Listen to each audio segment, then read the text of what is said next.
un podcast de Cooperativa.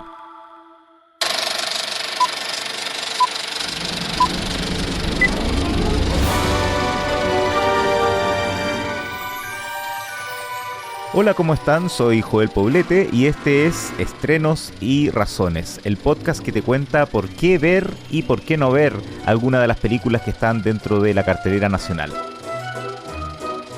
Esta es una presentación de cooperativapodcast.cl.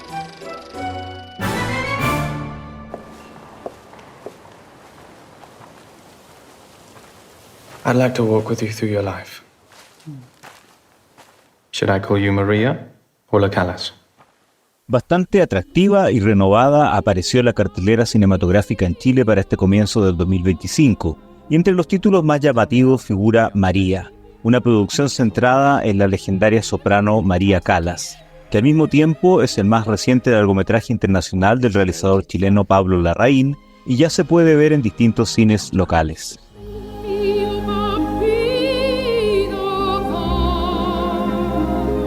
Tell me how it felt to be on stage. An exaltation, an intoxication. I thought the stage itself would burn.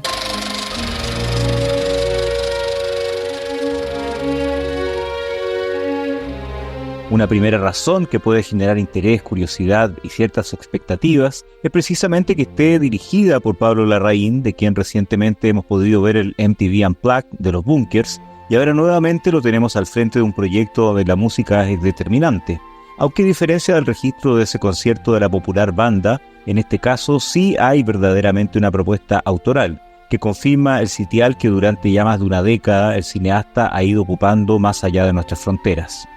En septiembre del 2023 estuvimos hablando sobre él en este podcast a raíz del estreno de su anterior trabajo de ficción, El Conde, una producción filmada en Chile, mientras acá lo tenemos de regreso en el ámbito más internacional de su carrera, concluyendo con María, lo que terminó convirtiéndose en una trilogía, conformada previamente por las películas Jackie y Spencer.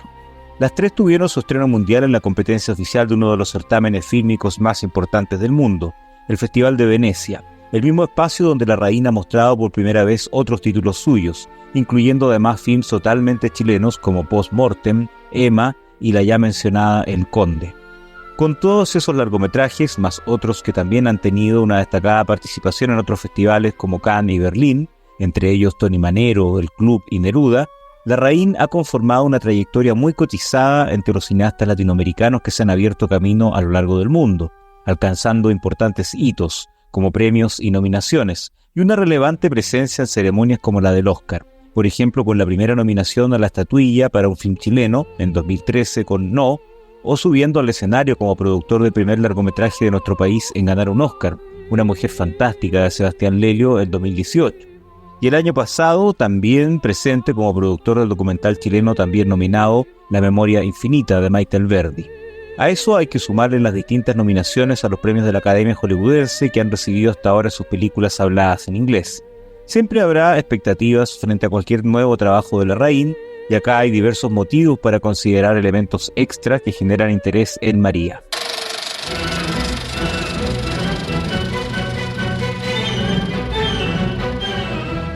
Otra razón fundamental en este caso es precisamente que se trate de una película sobre María Callas. A fines del 2022 se cumplió un siglo de su natalicio y poco a poco se acercan los 50 años de su muerte.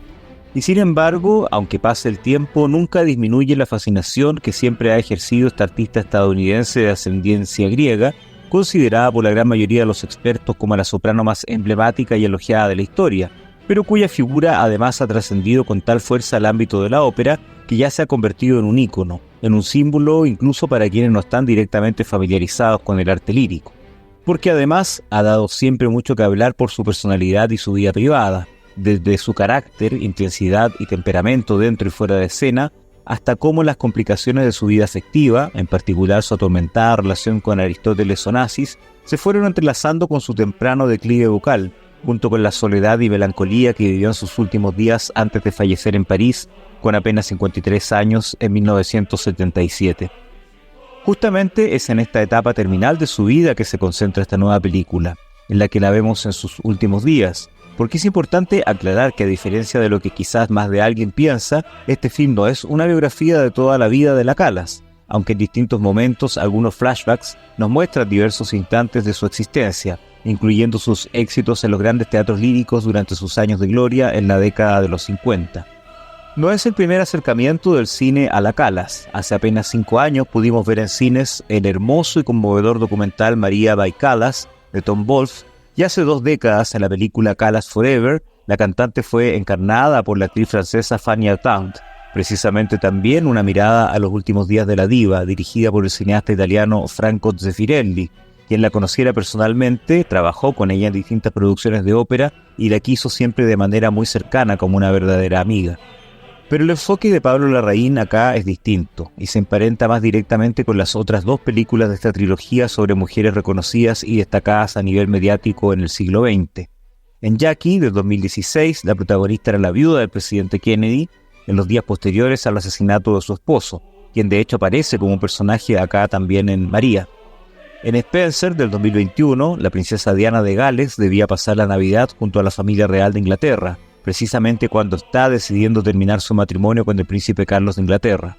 Las 3 son mujeres de personalidades muy definidas y fascinantes, que se han hecho famosas públicamente, pero están en medio de un difícil y determinante momento de decisión interna, cuando lo público se entremezcla con lo privado. María Callas tiene mucho de eso, pero a esto se agrega que de las 3 es la única que es una artista que saltó a la fama gracias a su talento único y no primero por la conexión emocional o sentimental que haya tenido con alguna figura destacada, como fue el caso del presidente Kennedy o el príncipe Carlos.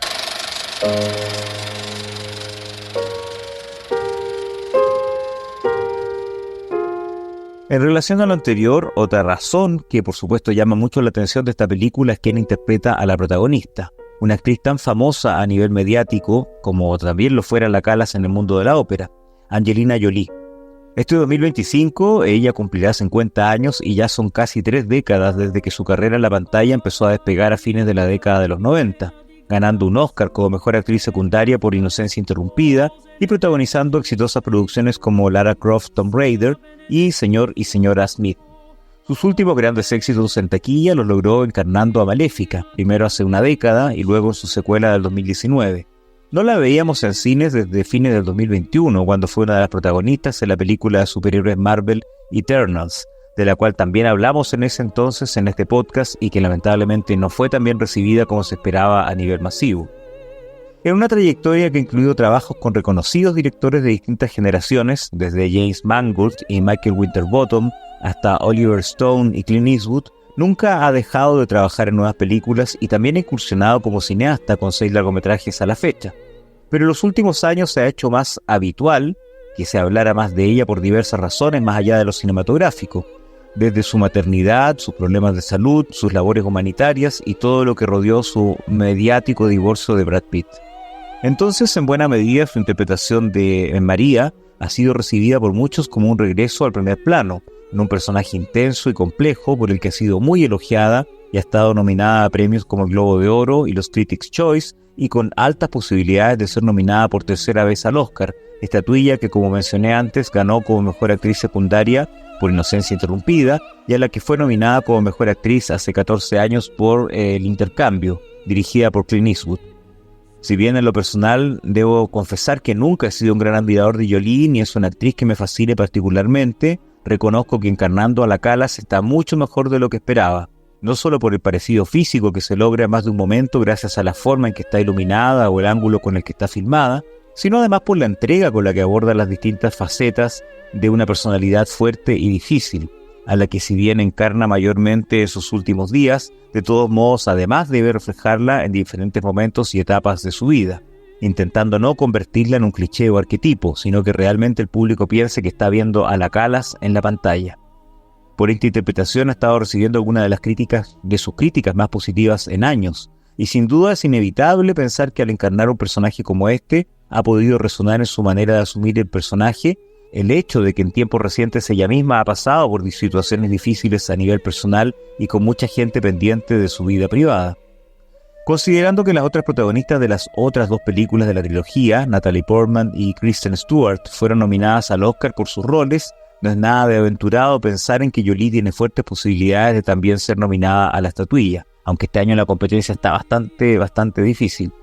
Como complemento a esta razón, tengo que añadir que a la aplaudida interpretación de Jolie se une un elenco con destacados actores y actrices internacionales, algunos en roles muy breves y episódicos, pero de todos modos es muy atractivo que se haya podido contar con ellos en esta producción. Ya en sus anteriores 2 largometrajes internacionales, Larraín consiguió convocar a reconocidos intérpretes, como por ejemplo Peter Sarsgaard, Greta Gerwig, Billy Crudup, John Hart, Richard E. Grant, Timothy Spall y Sally Hawkins, solo por mencionar algunos. Y ahora en María tenemos desde 2 reconocidos actores italianos, Pierfrancesco Favino y Alba Rohrwacher, para encarnar a los fieles sirvientes de la soprano, los únicos que de verdad parecen preocuparse por ella y acompañarla siempre que pueden. El actor turco Haluk Bilginer interpreta a Aristóteles Onassis. El nominado al Oscar por El poder del perro, Cody Smith McPhee, como Mandrax, el periodista y realizador que llega a entrevistar a la Callas para un posible documental, y en roles aún más pequeños podemos ver a Valeria Golino, como la hermana de la cantante, y el actor francés Vincent Macaigne, como el doctor que insiste en visitarla en contra de la voluntad de la diva.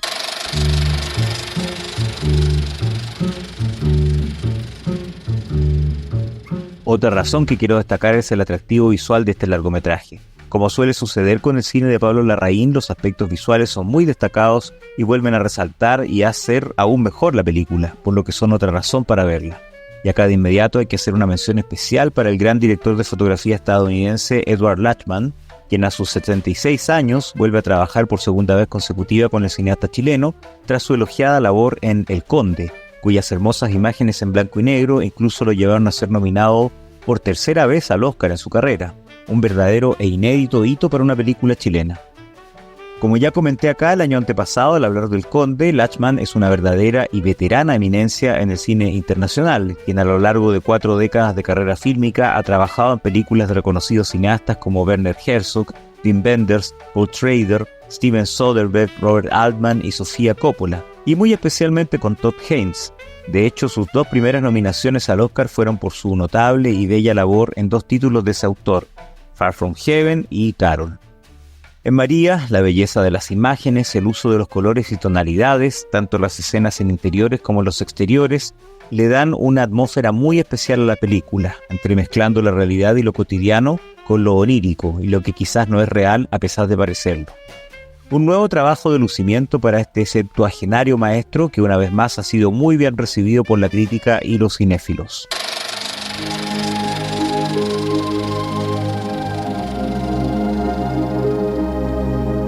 Complementando lo anterior y como otra razón que ayuda a destacar la visualidad del film, quiero destacar la detallista y hermosa ambientación de época y la dirección de arte realizada por el equipo que encabezó el reconocido diseñador de producción británico 2 veces nominado al Oscar, Guy Hendrix Díaz, cuya filmografía incluye diseños para cintas de directores como Terry Gilliam, Steven Spielberg y Christopher Nolan, y quien ya trabajó con Pablo Larraín, además de en Spencer, en la serie basada en Stephen King, Liz's Story. Entre otros, este artista contó como decorador de sets con el italiano Sandro Piccarozzi, quien ha sido parte de los artistas que han colaborado en producciones de cineastas como Woody Allen, Luca Guadagnino y Ridley Scott. Y lo otro que también se luce por completo acá en pantalla son los diseños de vestuario del italiano Massimo Cantini Parrini, quien ha trabajado para películas de destacados cineastas de su país como Matteo Garrone, pero también para grandes realizadores internacionales como Michael Mann en Ferrari. Estos diseños figuran entre lo más elogiado de María y ya han sido nominados a premios como los Critics' Choice y los Satellite, destacando especialmente la nominación al premio más determinante en su rubro en Hollywood, el del Sindicato de Diseñadores de Vestuario.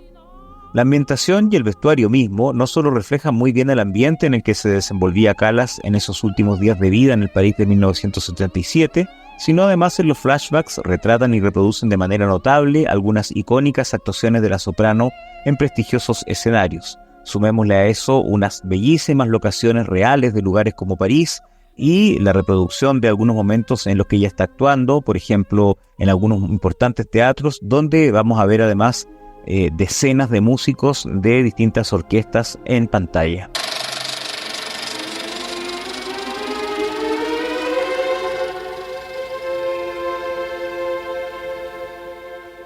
Hay distintos otros elementos que podría seguir destacando, pero para ir finalizando tengo que decir que al abordar esta película no pude concentrarme solo en lo cinematográfico, sino además como operático me era ineludible mirarla también desde ese ámbito, sobre todo si se trata de un acercamiento fílmico a una figura tan icónica en la lírica como fue la Callas.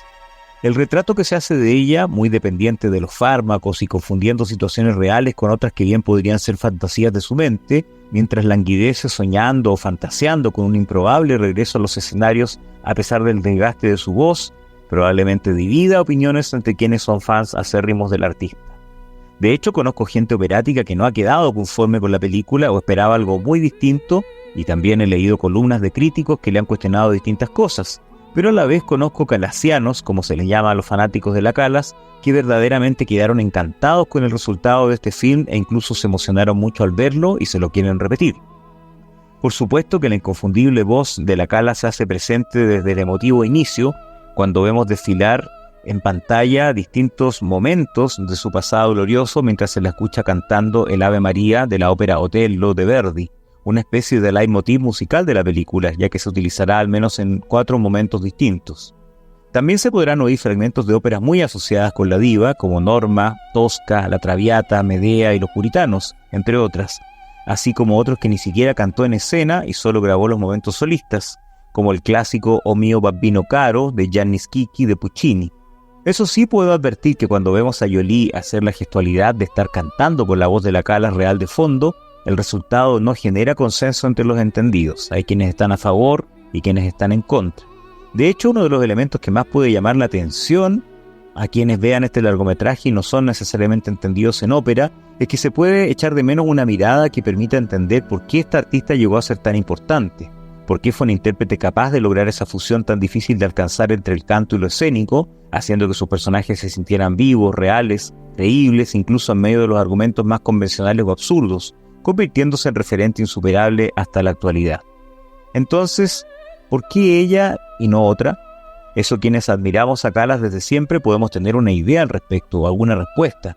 pero al ver la película no se logra dimensionar o comprender.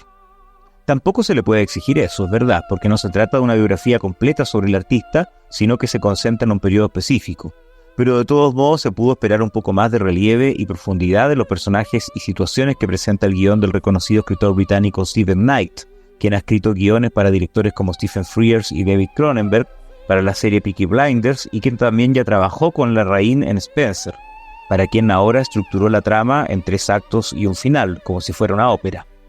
El ritmo del largometraje, puntuado por el montaje de la chilena Sofía Subercasó, es a menudo lánguido y acentúa esa atmósfera mortuoria, esa aura fúnebre del relato, que por momentos se vuelve muy teatral, pero eso tal vez no se le puede cuestionar, porque mal que mal se trata de una mirada a un ícono de lo teatral como fue precisamente Callas.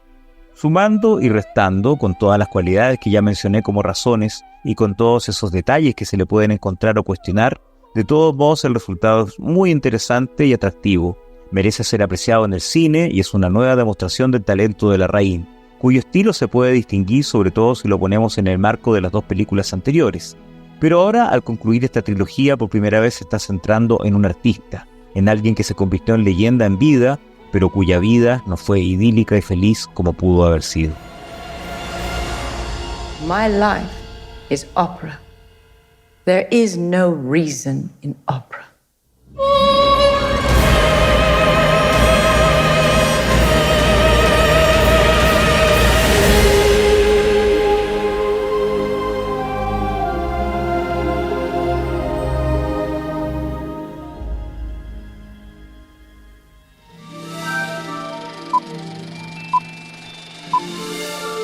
Estrenos y razones. Esta es una presentación de cooperativapodcast.cl.